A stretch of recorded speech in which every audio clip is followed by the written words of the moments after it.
Hey, Skift listeners, hear about the latest trends in the travel industry with the Brand USA Talks Travel podcast. Right now, listen to special live from IPW interviews featuring U.S. Travel's Jeff Freeman. DMOs are at the heartbeat of U.S. travel. Liz Bittner from Travel South. A lot of key gateway markets are back. LA Tourism's Adam Burke. We all win when we all partner together. Plus, Brand USA's Stacey Melman and Jackie Ennis with international travel trends and Chris Thompson's farewell finale. I'm Mark Lapidus. Join us for Brand USA Talks Travel on your favorite podcast platform. Brand USA Talks Travel.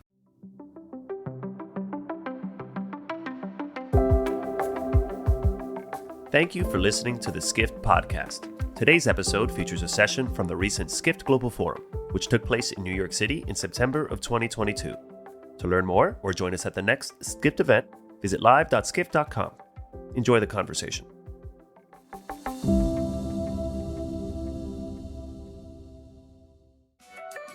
Please join us in welcoming the Vice President of Product Management at Google Travel, Richard Holden, in conversation with Skift founding editor and executive editor, Dennis Schaal.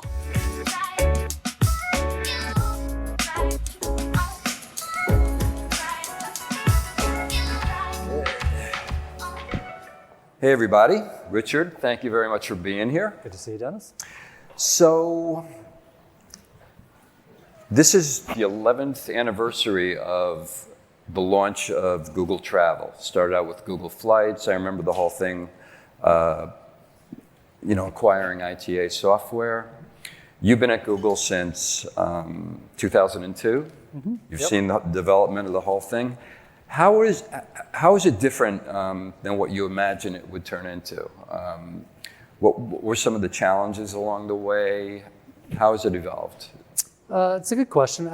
Before we acquired ITA and launched Flight Search, we did have a hotel search product at that time too.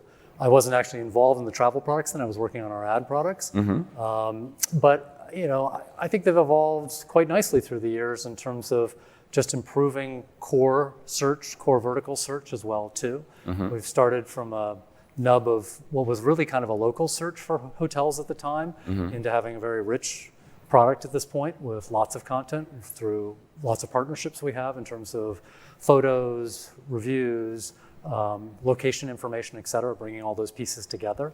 And then, we spent a lot of time over the last few years also just engaging more and more partners across the industry to get on the platform too as well to help drive more traffic to them. So, I don't know if I had a vision because I wasn't there at the first day when we launched the products. Right. But I think they've evolved nicely in terms of the comprehensiveness, both on the flight side, the hotel side, now working on things to do. Each of these sub-verticals we've been pursuing, it's really about building the best consumer experience possible. And usually that's about getting the most data, the most comprehensive data that we can get. And I think we've made good strides on that across those products. Has it taken as long as you envisioned? I mean, it's really been, you're working on comprehensiveness, you're doing a lot of stuff.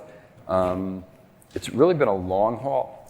Yeah, it has been a long haul. I mean, the truth is when you dig into this, and many of those in the audience probably know as well, gathering the data across the industry is a challenging thing. It takes time. You can get a first cut at it, but there's a lot of work to getting the accuracy as high as possible over time. The frequency, the rate of updates, et cetera.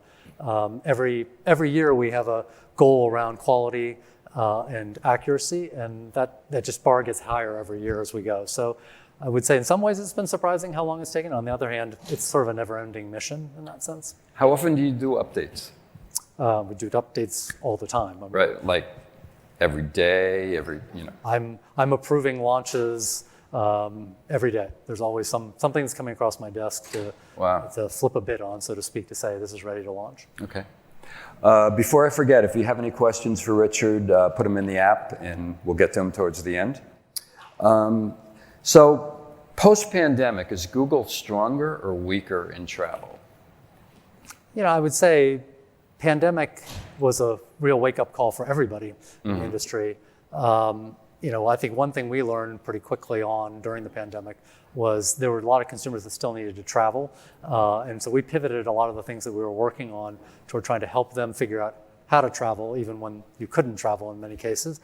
We also had a lot of partners out there that were struggling to figure out what to do, how to find demand, how to know when to turn on operations again, to turn off operations, et cetera. So we actually spent a lot of time pivoting our resources to working on things that we didn't anticipate working on at all. Informational kind of things? Or? Yeah, I mean, from a user perspective, we found a lot of users are just grateful to be able to have information about, hey, I got to travel, I've got a family crisis, I need to go someplace. Can I go there? How do I do that? And so we started working on alerts, other information for consumers that nothing that we had envisioned before. And then from a partner perspective, I think that we generated a lot of analytical tools for them to help them understand in markets. I'd say I'm hoping that we've come out of that stronger from a partner perspective. A lot of those things that we were working on in the pandemic, we probably would never have worked on but for the pandemic. Right. And we have a set of analytical tools now that we continue to invest in post-pandemic. So I'd say we're probably stronger from that perspective in how we engage with the partners. And I hope we've built, trust with the consumer that we actually have their interest in mind there too. So is Google Travel bigger or than pre-pandemic? We have a similar amount of resources that we had working on it internally. I'm not sure how to measure it externally from that perspective. So I guess one thing that people might not, people who use Google for marketing, I'm sure understand this, but others might not. And that is Google Travel is really Google Search and it's Google Travel itself. So how do those two things interplay with each other? Yeah, I'd say over a decade ago, we decided at Google that there were a set of verticals that we wanted to specialize on and we wanted to focus on. We noticed that a lot of consumers were not necessarily getting the right answers in some of these more specialized services, things like shopping, things like travel. And from our perspective, we decided that it was worth setting up a specialized focus on that. That being said, I would say that it's still very much like core search in that sense. There are verticals that are still organizationally within our search organization at Google that aren't split out like shopping or travel, and our approach isn't that different. My team focuses on all the features and functions that relate to travel-related products on Google, but I work in the context of the search organization very often, even if I don't sit in it. So things that I launch are within the guidance and framework of things that we're doing within search as well too.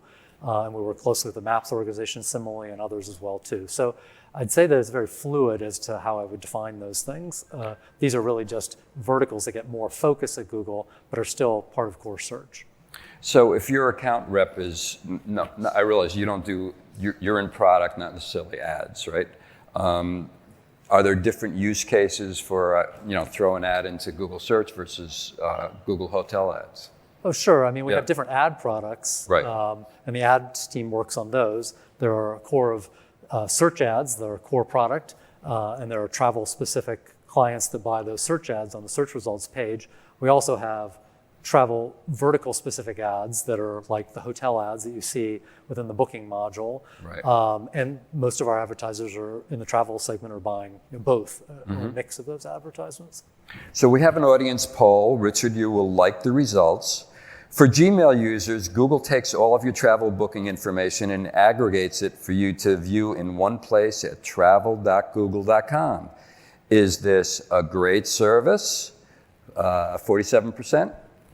An invasion of privacy? What's that, 18%? Are your eyes better than mine? 19%. 19. A nuisance?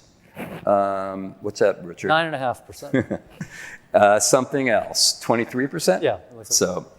So I use this service all the time, travel.google.com.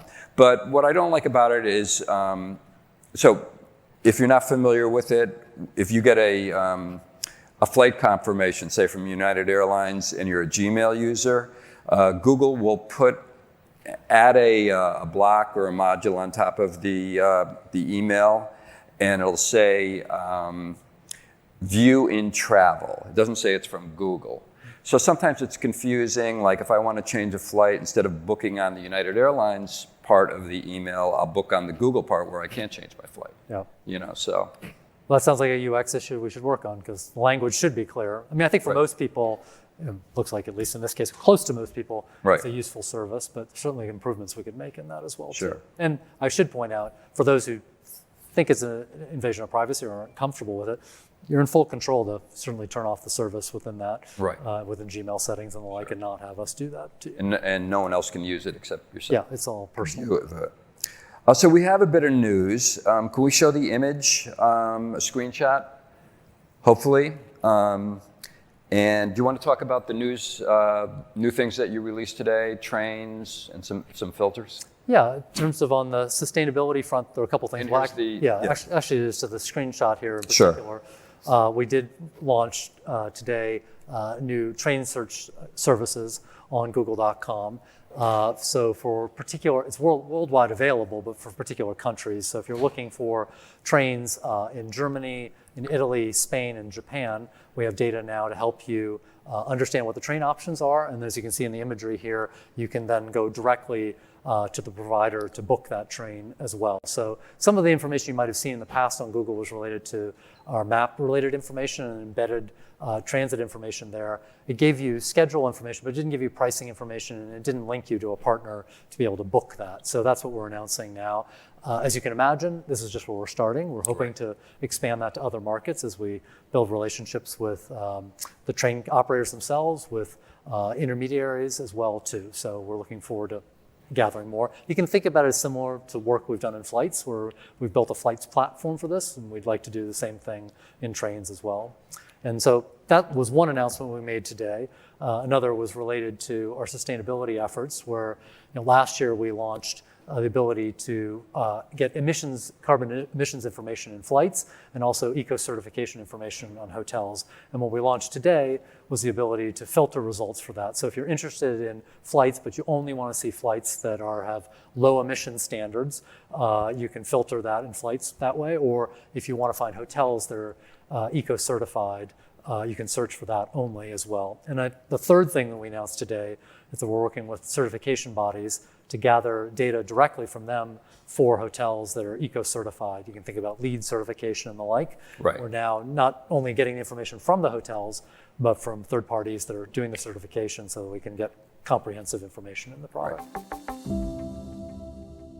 Hey, Skift listeners, hear about the latest trends in the travel industry with the Brand USA Talks Travel podcast. Right now, listen to special live from IPW interviews featuring U.S. Travel's Jeff Freeman. DMOs are at the heartbeat of U.S. travel. Liz Bittner from Travel South. A lot of key gateway markets are back. LA Tourism's Adam Burke. We all win when we all partner together. Plus, Brand USA's Stacey Melman and Jackie Ennis with international travel trends and Chris Thompson's farewell finale. I'm Mark Lapidus. Join us for Brand USA Talks Travel on your favorite podcast platform. Brand USA Talks Travel.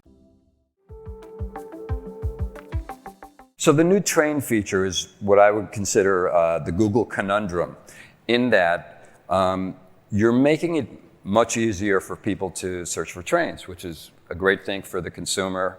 It's streamlined. You don't have to go clicking around to say Omeo, and then once you get on omeo.com, then you got to start the search again. It's much faster. But on the other hand, because of Google's grip on search, you're disrupting people's businesses. It might be Omeo might lose traffic, or Kayak, or whomever. Right now, the booking links are only for the train operators themselves.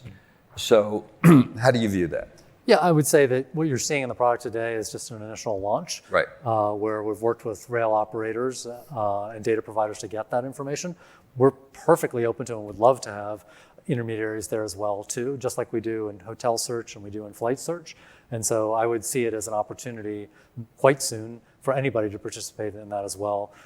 These are just the initial markets. We'll launch more. And then from our perspective, it would be, hey, it's a free offering that we can drive lots of traffic to, help discovery from a consumer perspective. And if it performs the way we would hope it does, hopefully for partners it's more traffic that's in all cases at the moment free. But it might take you 5 years, but eventually you might end up charging for those links. We might charge links at some point in the future. We have no plans at this point. Right. Usually we do that at a point where we think the comprehensiveness is there, and then we also supplement that with both free links and paid links. And from a blended perspective, for most partners, it's good value. Right. So Google Flights, there was a somewhat of a controversy with Google Flights in terms of you changed the way you calculate emissions. And the BBC said that what you did was you airbrushed a lot of the emissions impact to help your airline partners, to make it seem as if they are not as, or to make it appear as they're more sustainable than they actually are. So what happened there? Yeah, that's definitely not what we were doing, but we had what we call the travel impact model that we've been working with many folks across the industry on, and a number of you are probably familiar with the Travelist Coalition as well that we're a part of, and we're working with parties to do that. What we had as part of the model was contrails information in the model as well too. And contrails are? Cloud formation that you often see behind planes, which we 100% believe in the science there that there is environmental impact from contrails formation. Traps heat and it creates more negative impacts to the environment. And some people say it's a major impact. Yeah, and we 100% agree with that. What we in fact, it was part of our model originally. What I would say is that we listened to a number of academics, scientists, others that came to us and said, look, your science is good about this in terms of the impact overall, but on a per flight basis, there's still quite a bit of debate in the industry about the impact on a per flight basis. And we stepped back and said, you're right. I think we're wrong from a per flight basis. The information we're providing is misleading from that perspective. We decided we'll pull back, but only from a temporary standpoint until the science is more confirmed, more elaborated in this space, and then we can do a better job on a per flight basis showing this information. And I think, it got overblown as to Google's listening to the airlines saying something negative about this. Couldn't be further from the truth from that perspective. We just want to make sure the data we're presenting is accurate and right. And a number of academics and others came out and lauded us for actually making this change, for not misstating it. I would also say most consumers are probably looking at this information on a relative basis. I want to choose a flight that has less emissions impact or less negative environmental impacts.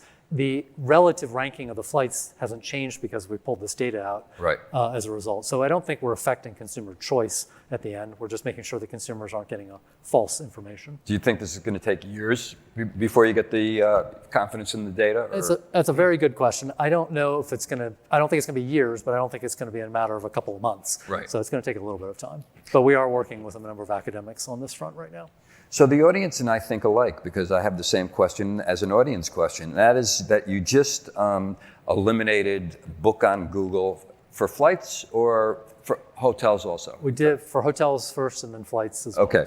So, a lot of people felt that, not me, but a lot of people felt that Google was going to become an OTA, that you were slowly, you were going to take over Expedia's business and Booking.com. You're going to become an open OTA, a booking site, but you've dropped that. And the audience question was, what is Google's travel strategy, considering it is disabling bookings? So what happened there?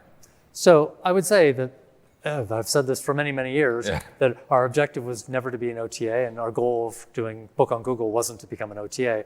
Our objective in Book on Google originally, when the genesis of it initially, was many years ago in a early mobile environment where a number of sites out there just didn't perform well from a mobile booking perspective.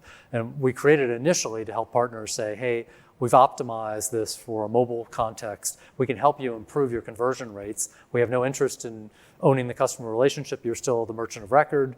If this helps you from a conversion standpoint, great, use it. If not, don't bother.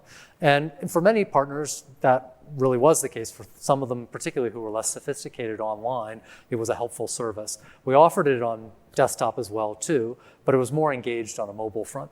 And eventually, I would say that most mobile sites have become better and better over time. They perform better. The value in Book on Google wasn't there for as many partners. As a proportion of our overall bookings, it was falling. And we just decided at that point that it had served its purpose. And so our purpose was not to become an end-to-end, own the customer relations booking site. It was to streamline bookings, which it did. And the purpose has ended at this point from our point of view. And you felt that not a great percentage of consumers were using it? We had consumers that used it and loved it, but we were finding that it was declining as a proportion of our overall bookings over time. It just seemed clear that most mobile sites and others were performing well over time. It wasn't necessary necessarily. Here's a good audience question.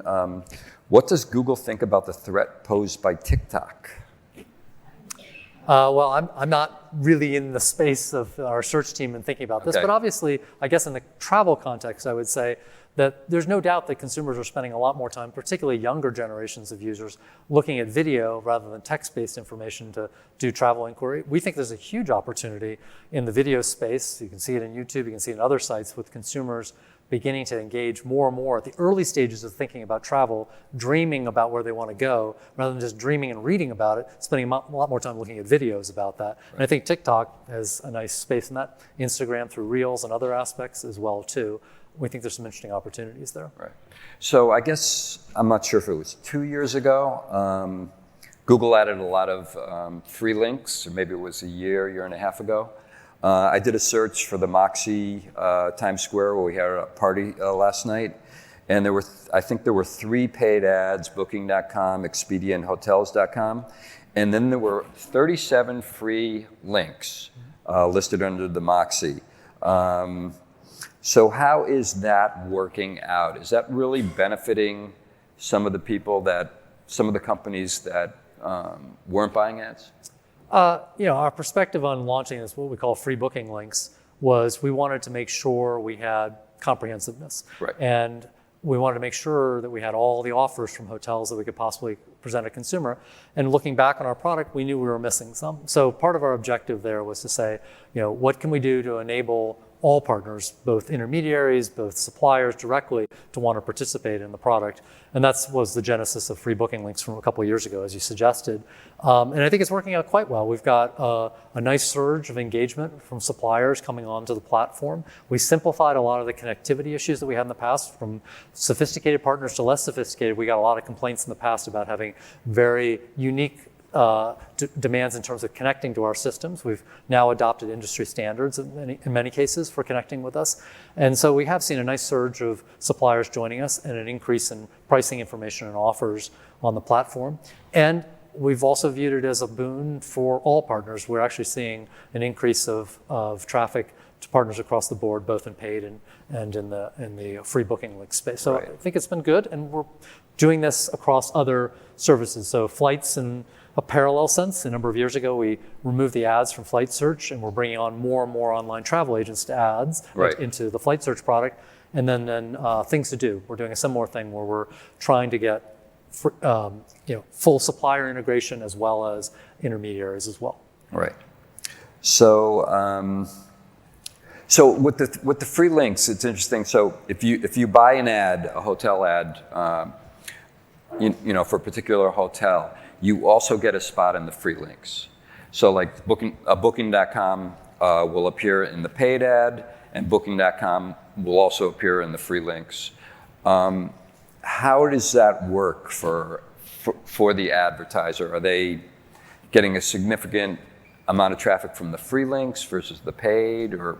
Well, when you mentioned before that there were 37 free links, again, you click to the prices tab, or you want one layer deeper. So on the booking module itself, you would typically see there's 2 or 3 ads for the provider, and then you might see 1 or 2 free booking links. So if there's any time that a partner wants to certainly get noticed, being in the ad slot means that they will be, versus if you're in the free booking links, you may not show up unless somebody clicks deeper into that experience. Right. So there's certainly an incentive there for a partner that wants to be always appear in that booking module to buy the ad as well. Right. So sometimes it appears, to the naked eye, for lack of a better term, that, for example, with the vacation rentals product, it doesn't seem like it's really changed all that much in the last few months or over the last year. I'm sure there's a lot of changes going on, the way you present things. What is the focus there?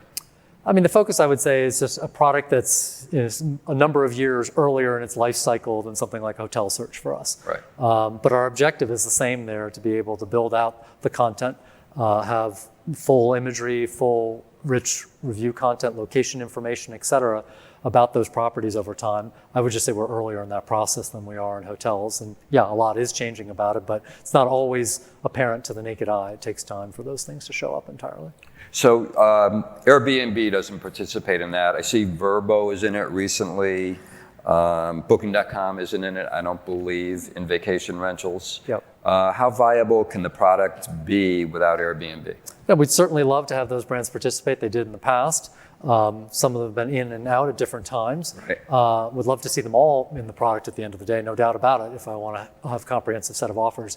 I would say that there's a trend in the industry over the last 5 or so years where multi-site listing is becoming an increasing factor. And I do think that we have access to more information across multiple providers now than we once did. But there's no doubt that we're missing some information by not having those partners there as well. And we would welcome them to participate again in the future. We're going to continue to try to build it out and make it as comprehensive as we can without them, but we'd love to have them there too.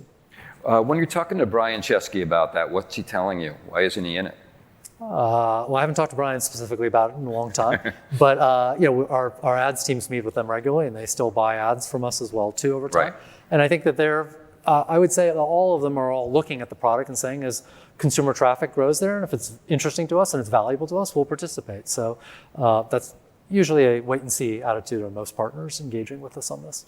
So you don't have paid links in vacation rentals on Google Travel, right? But you still make a lot of money in vacation rentals, right? Well, I think you may be referring to search ads. Yes. There are vacation rental companies that buy search ads, and I don't sell the ad products. So right. I think we make good money there too. Yeah. You think you're doing okay? I think so. So a lot of people are talking about fintech these days. Yeah. Hoppers doing all these, price freezes for airfares and hotels. When are you rolling out your fintech products? I wouldn't say that we have anything specific in fintech. There's some interesting products there for sure that various players in the industry are working on. There was something back in 2019 we worked on, which was flight price guarantee, right. Which we experimented with for a period of time, and then the pandemic hit and we pulled back on that. That is something that we're looking at trying to renew in the next year or so, which I think is an interesting opportunity that consumers really loved when we experimented with it before. And we work a lot on what I would call insights, price insights, both on the hotel side and the flight side. But I wouldn't say that there's anything that I would deem fintech specific that we're announcing at this point. Right. Audience question, how does Google Travel communicate with consumers outside of the Google platform? I'm not sure how to interpret that question fully. I guess it doesn't, right?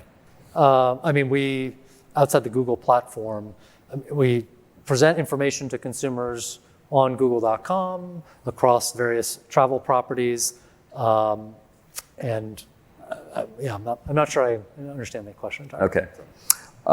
Things to do, what's happening there? Things to do, another area that I would say is an interesting space for us. It's still, I would say, a very fragmented industry, which is where we see interesting opportunity to help consumers find what they want to do in particular markets. I think with the rise of mobile in particular, and a lot more last minute planning that consumers are doing on device in location, that there's certainly an interesting opportunity there. You've seen a lot of growth of companies out there in this space over the last number of years. I still think consumers are very confused often about where to find information on this. And so for us, we see it as another interesting aggregation opportunity to provide comprehensive information. I think there's been a real focus on commercial activity in this space where I think from a consumer perspective, you're often in a market saying, maybe I want to buy a tour, but maybe I just want to take a walk. Maybe I want to do something else. So I'd like to see what I can do comprehensively in a market. And that's what I'd like us to deliver, is looking at all the free offerings in a market as well as the paid offerings, and have a consumer be able to look across those things from a tour perspective, from an experience perspective, from an activity perspective. So we're trying to aggregate those things. So Google Travel, you have flights, you have hotels, you have vacation rentals, you have things to do, you have itineraries, you have maps. Super app strategy? Nothing in particular. Oh, so you're not denying it. We're building, you see what we have today. We have no app specific at the moment out in the market. I love you did a blog post maybe a month ago about, when is the best day to book a flight and all kinds of that, and had a little Googlish humor there. It was like, sorry, Tuesday, you're not the best. So what can you say about some of those trends, about the... Yeah, I think there's a lot of myths in the industry often about, from a consumer perspective, about when to book and when to travel. And it was just interesting. We look at some of the data that we have across time, and we're able to aggregate some of that and come back and tell consumers that maybe, booking on this day isn't the best booking day necessarily. It is true that some of the things we've seen during the pandemic of shifting of travel slightly by Thursdays is definitely giving people, getting an earlier start on the weekend travel has definitely saved consumers money. There are just a number of interesting little tidbits of information that we found looking at some of this. I think 3 p.m. on Tuesdays is the best time to book a flight, so I'm going to book one right now. Okay. Thank you, Richard. Thank you, Dennis.